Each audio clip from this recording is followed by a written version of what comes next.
ব্যবসা বাণিজ্য বিশ্লেষণ নিয়ে ডিবিসি নিউজের নিয়মিত আয়োজন তালিকাতায় স্বাগত জানাচ্ছি। আপনাদের সাথে আছি আমি রিফাত তাসনোভা। 2024 সাল শেষ হতে বাকি আর মাত্র একদিন। পুরো বছর জুড়ে রাজনৈতিক পট পরিবর্তনের সাথে সাথে পরিবর্তন এসেছে অর্থনৈতিক নানা খাতেও। বিদায় বছরে বিভিন্ন ইস্যুতে নানামুখী চ্যালেঞ্জের মুখোমুখি হয়েছে দেশের প্রধান রপ্তানি খাত, তৈরি পোশাক শিল্প ও সেই সাথে বস্ত্র খাত। প্রায় অসন্তোষ দেখা দিয়েছিল শ্রমিকদের মাঝে। পণ্য রপ্তানি বাধাগ্রস্ত হয়েছে। সেই সাথে বৈশ্বিক নানা সমস্যার কারণে রপ্তানির ধারা বজায় রেখে ব্যবসা সম্প্রসারণ করতে পারেননি অনেক ব্যবসায়ী। বন্ধ হয়েছে অনেক কারখানাও। ডলার সংকট ও ডলারের উচ্চ মূল্যের কারণে রপ্তানিকারকরা আছেন বিপাকে। এসব নিয়ে আজকের আলোচনা পোশাক ও বস্ত্র শিল্পের চ্যালেঞ্জ কি। আলোচনা করতে অনলাইনে যুক্ত আছেন বিজিএমই এর স্ট্যান্ডিং কমিটি অন আরবিট্রেশন 1 এর চেয়ারম্যান এম কফিল উদ্দিন আহমেদ এবং বিটিএমই এর পরিচালক খোরশেদ আলম। আপনাদের দুজনকেই স্বাগত জানাচ্ছি আমাদের আজকের আলোচনায়। জি জনাব কফিল, প্রথমে একটু আপনার কাছে যেতে চাচ্ছি। আমরা দেখেছি 2024 সালে নানা চড়াই উতরাই পার হতে হয়েছে আমাদেরকে, একই সাথে অর্থনৈতিক নানা প্রতিবন্ধকতাও কিন্তু ছিল। তো পোশাক খাতের কথা যদি একটু ধরি, পোশাক খাতে কি ধরনের চ্যালেঞ্জ গত বছরে আপনারা ফেস করেছেন বা মুখোমুখি হয়েছেন? ধন্যবাদ আপনাকে, ডিবিসি নিউজকে। আপনারা জানেন যে 2024 সাল জাতির ইতিহাসে, বাঙালি জাতির ইতিহাসে খুবই একটি ক্রান্তিকাল অতিক্রম করেছি আমরা। সেটা হলো যে আসলে আমাদের গার্মেন্টস সেক্টর,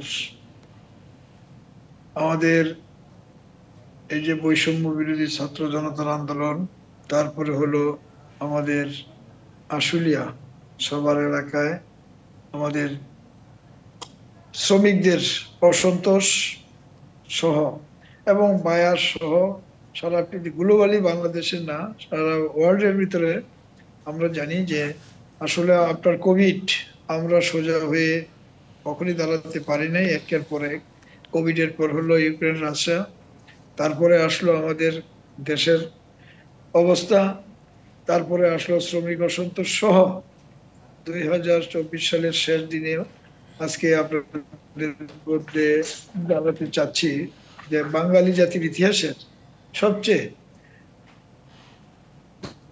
2024 সাল ছিল আমাদের জন্য একটি ঐতিহাসিক দিন এবং বৎসর। এটা সারা জাতি জানে, বাংলাদেশের আপামর জনগণ জানেন। আমরা মনে করছি যে আসলে এই গার্মেন্টস সেক্টরটা একের পর এক দেশি বিদেশি ষড়যন্ত্রের মাধ্যমে আসলে এখানে আমাদের টিকে থাকাটা এখন আমাদের কথা যদি বলতে চাই অনেক সময়ের ব্যাপার। বিগত দিনগুলোতে আমরা যেভাবে আমাদের ধরেন পাওয়ার সেক্টর, আমাদের ব্যাংকিং অবস্থা, আমাদের কাস্টম মানে প্রতিটা সেক্টরে আমাদের যুদ্ধ করে আমাদেরকে টিকে যেতে হচ্ছে। আমরা আসলে মরার উপরে খাড়ার গা। আমরা যদি যেমনি 2024 সাল অতিক্রম করেছি, আমরা যদি 2025 সালে এরকম হয় তাহলে এই সেক্টরের অবস্থা ভয়াবহ রূপ ধারণ করবে আমি আশা করি। তা আমরা যাই হোক, আমরা যুদ্ধ করে আমাদের ব্যবসা বাণিজ্য, আমাদের শ্রমিক, আমাদের সবাইকে নিয়ে আমাদের বেঁচে বাঁচতে হচ্ছে। তা আমরা আপনাদের মাধ্যমে জানাতে চাই দেশবাসীকে। জি জনাব কফিল, আমরা আপনার কাছ থেকে জানবো যে 2025 সালে আমরা কোন ধরনের চ্যালেঞ্জ মোকাবেলা করতে পারি বা কি ধরনের সমস্যা হতে পারে এবং মোকাবেলার প্রক্রিয়াটিও শুনবো। কিন্তু তার আগে আমি একটু খোরশেদ আলম আপনার কাছে একটু যেতে চাচ্ছি। আমরা জানি যে বস্ত্র এবং পোশাক খাত দুটোর মধ্যেই কিন্তু গ্যাসের সংকট তীব্র আকার ধারণ করেছিল 2024 সালে এবং সেখান থেকে উৎপাদনের উপরে বাধা পড়েছে, রপ্তানিতেও বাধা পড়েছে। 2025 সালে কি ধরনের চ্যালেঞ্জ আপনাদের মুখোমুখি হতে পারে? ধন্যবাদ আপনাকে। আমাদের দেখেন টেক্সটাইল খাতে বাংলাদেশে সর্ববৃহৎ আমাদের ইনভেস্টমেন্ট করা আছে প্রায় $22 বিলিয়ন। কেন? যে আমরা গার্মেন্টসকে আমরা সাপোর্ট দিব, আমাদের এই বস্ত্র আমাদের নিজস্ব উৎপাদন দিয়ে চলবে, এক্সপোর্ট বাড়বে $100 বিলিয়ন। এটা আসলে আমাদের একটা পরিকল্পনা। সেই পরিকল্পনার জন্য আমরা বিদেশের সবচেয়ে উন্নত মানের বিদেশি যেসব আপনার মেশিনারিজ আমরা এখানে বসাই এবং উন্নত মানের কাপড় তৈরি করেছি, যাতে আমাদের এখান থেকে গার্মেন্টস মালিকরা সব সময়গুলো কিনেন। এবং এই বস্ত্র খাতে সর্বপ্রথম 3টা জিনিসের দরকার হয়, তার ভিতরে হলো গ্যাস, বিদ্যুৎ এবং শ্রমিক। এই 3টা জিনিসের উপরে নির্ভর করে সম্পূর্ণ টেক্সটাইল সেক্টরটা। আমি যদি দেখেন আপনি আমাদের এই জিনিসের ভিতরে সর্বপ্রথম বাধা গ্যাস সাপ্লাই। আজকে যদি আমি আপনাকে একটা হিসাব দেই, আপনি দেখেন গ্যাস সাপ্লাইয়ের সঙ্গে গ্যাসের মূল্য। আজকে গত জুনের 17 গ্যাসের দাম ছিল 9 টাকা 62 পয়সা। আজকে সেটার দাম হচ্ছে 31 টাকা 50 পয়সা।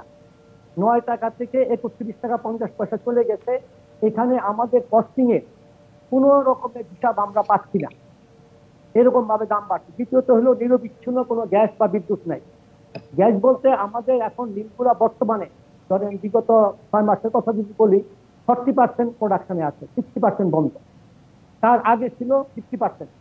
এইভাবে যেভাবে চলতেছে, আমি মনে করি, আমার ধারণা, এবং আমি আমাদের যারা সদস্য আছে তাদেরকে আমি সতর্ক করতে চাই যে আমরা হয়তো শিখতে পারবো না। এইভাবে যদি গ্যাসের যদি কোনো নীতিমালা না থাকে, আমরা বহু বছর যাবত, আমি 10টা বছর যাবত এই গ্যাস সম্বন্ধে কথা বলে আসছিলাম যে আপনারা আমাদের নীতিমালা তৈরি করে দেন। নীতিমালা কি?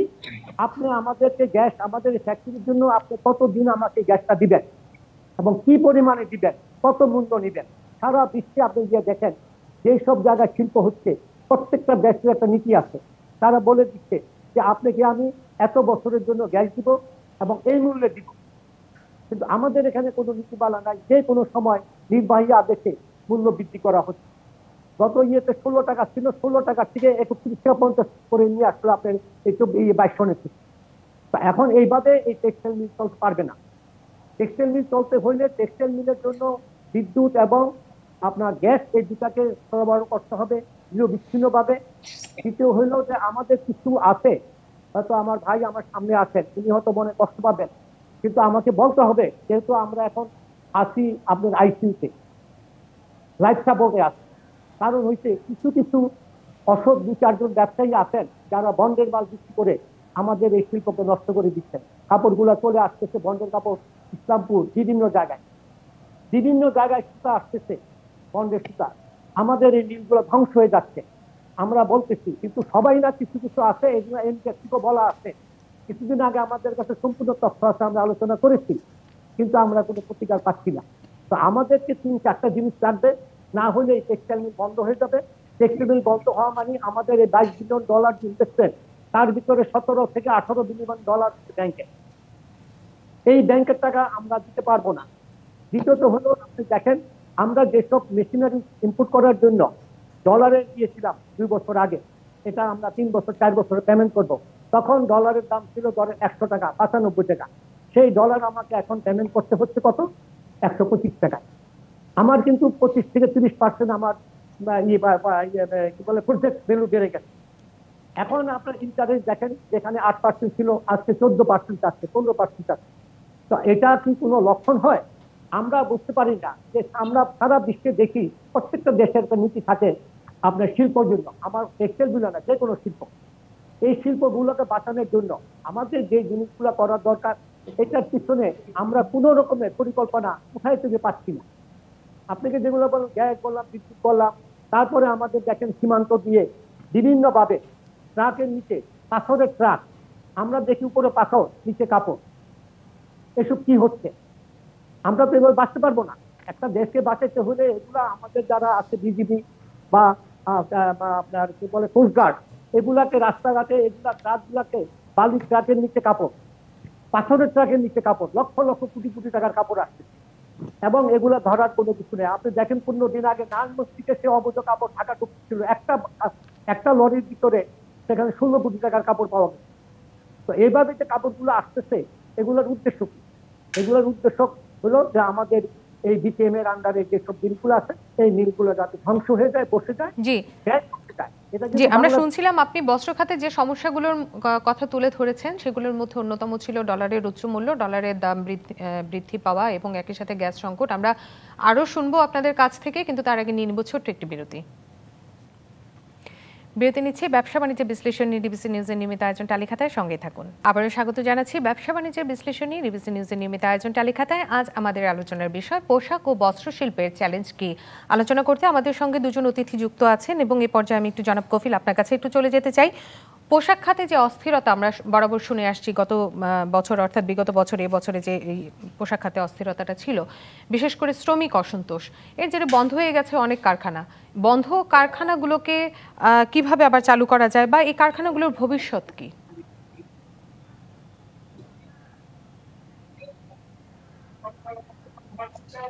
ধন্যবাদ আপনাকে। আমি যে কথাটা ইতিমধ্যেই শুরু করেছিলাম, যে আপনারা দেখেন যে বাংলাদেশের এই পোশাক খাতে আমরা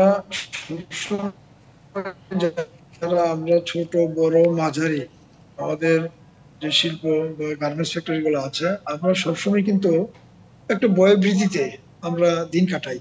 সেই দিনটা হলো যে এই যে কিছুদিন আগে আপনারা জানেন যে 2024 সালের আগেই 2023 সালের ডিসেম্বর মাসে এই আগের গভর্নমেন্ট আমাদেরকে যে মজুরি বৃদ্ধি করেছিল, সেটা কিন্তু 2023 সালের ডিসেম্বর লাস্ট মান্থ অর্থাৎ ডিসেম্বর মাসে আমরা কিন্তু ওই স্যালারিটা প্রদান করার জন্য আমাদের গভর্নমেন্ট আমাদেরকে বললেন।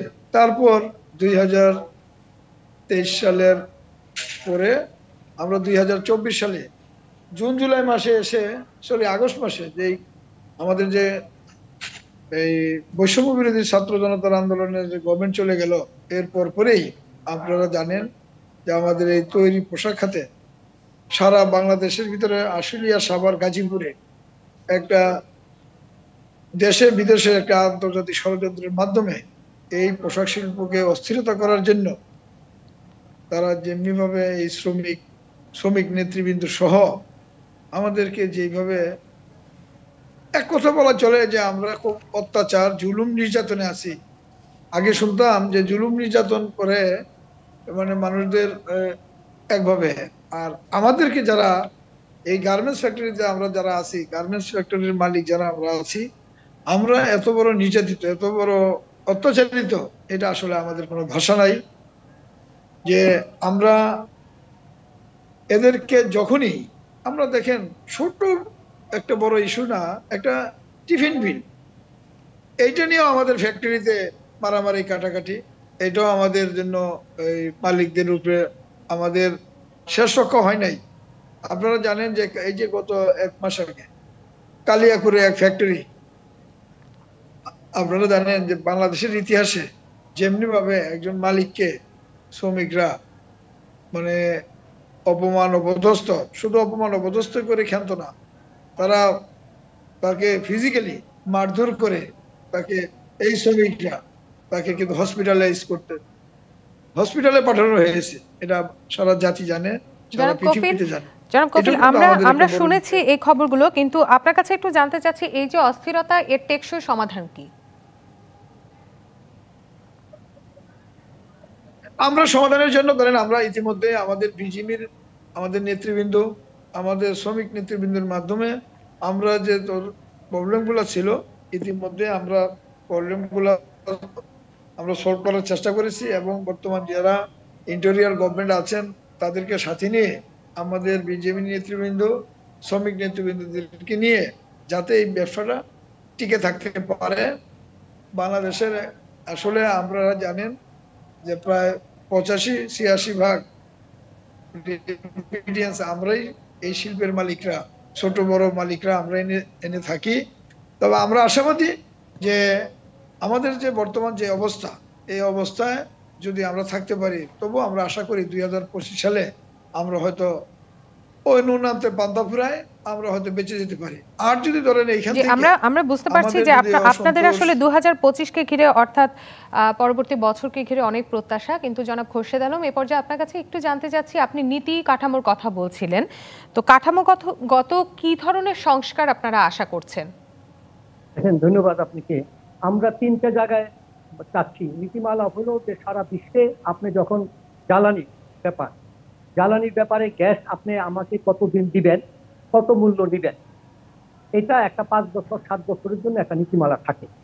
আমার এই প্রোডাক্টটা আমি বিদেশে রপ্তানি করব, আমি আমার বায়ারকে বলতে পারবো যে আমি এই পর্যন্ত তোমাকে আমি এই দামে দিতে পারবো। এগুলোর জন্য কোটি কোটি টাকা আমাদের লস দিতে হয়েছে। ধরেন যখন কি গ্যাসের দামটা বেড়ে গেল 16 টাকা থেকে 30 টাকা, আপনি চিন্তা করতে পারেন কিনা যেখানে মনে করেন একটা গ্রুপের আপনার কি আসতো 60 কোটি টাকা, একটা গ্রুপের নাম বলবো না, 60 কোটি টাকা গ্যাস বিল আসতো, তার আসতো 127 কোটি টাকা। এই যে তার এই ব্যবধানটা সে কোথায় থেকে দিয়ে, তার কিন্তু অর্ডার নেওয়া ছিল। আমরা আপনার মাধ্যমে বলতে চাই, জ্বালানির ব্যাপারে আপনি আমাকে স্যাংশন দিয়েছেন, যেমন একটা জেনারেটর চালানোর জন্য 80% গ্যাস আমাকে দিবেন। আমি যদি বলি আপনাকে বুঝাতে চেষ্টা করি, 40,000 কিউবিক মিটার আপনি আমাকে দিবেন ঘনফুট প্রতিদিন, প্রতি ঘন্টায়। আপনি আমার কাছ থেকে ডিপোজিট নিয়েছেন, আপনার সঙ্গে এগ্রিমেন্ট হয়েছে। আপনি এখন আমাকে কত দিতে পারবেন? 40,000 দিতে পারবেন, নাকি 20,000 দিতে পারবেন, না 10,000 দিতে পারবেন আগামী 2 বছর, 3 বছর, 5 বছর? আমাদের বলে দেন, সেই অনুসারে আমরা আমাদের শ্রমিক নিয়োগ করব, শ্রমিক রাখবো। এখন আমরা শ্রমিকদের বসায় বসায় বেতন দিচ্ছি। আমার মিলে গতকালকে, আমার মিলে আশুলিয়াতে গতকালকে আমার 30% প্রোডাকশন, 70% প্রোডাকশন আমার বন্ধ। কারণ আমার 3,000 কিলোওয়াটের জেনারেটর, সেখানে 600 থেকে 700 বেশি আমি লোক দিতে পারতেছি না অনলি। তো আমি মিল তো বসায় বসায় আমি বেতন দিচ্ছি, আমি কতদিন দিব? আমাকে যদি বলে দিত যে আপনাকে আমরা গ্যাস দিতে পারবো না আগামী 3 মাস, 1 মাস বা এত দিব, আমি সেই অনুসারে আমাদের শ্রমিকদেরকে ব্যবস্থা করে আমরা মিলটা চালাতে পারতাম। আমরা 1 শিফট করতাম 3 শিফট না করে। কিন্তু আমাদের তো শ্রমিকরাও আছে 3 শিফটে। আমাদের যে টেক্সটাইল মিলের কথা আমি বলতেছি, তো এখন এই নীতিমালাগুলো হচ্ছে না। আমি এটার ব্যাপারে 10 বছর হলো, আমি বিদেশে বহু ফ্যাক্টরি, বিদেশে বহু জায়গায় গিয়েছি এসব ইন্ডাস্ট্রি সেট আপের জন্য। অনেকে আমাকে দাওয়াত দিয়েও নিয়েছে, উজবেকিস্তানে আমাকে টিকিট দিয়ে নিয়েছে এখানকার মিনিস্টার, যে তুমি এখানে করো। তাদের কি ছিল দেখেন, 7 বছর তারা গ্যাস দিবে। জি, জনাব খোরশেদ আলম এবং জনাব কফিল উদ্দিন, আপনাদের দুজনকে ধন্যবাদ জানাচ্ছি। আশা করছি 2025 সাল পোশাক এবং বস্ত্র খাতের জন্য একটি মাইলফলক হবে, বাড়বে রপ্তানি, একই সাথে আমরা দেখতে পাবো রপ্তানি খাত সমৃদ্ধ হচ্ছে। ধন্যবাদ জানাচ্ছি আপনাদের। ব্যবসা বাণিজ্যের বিশ্লেষণ নিয়ে ডিবিসি নিউজের নিয়মিত আয়োজন টালিখাতা আজ এ পর্যন্তই। সঙ্গে থাকুন।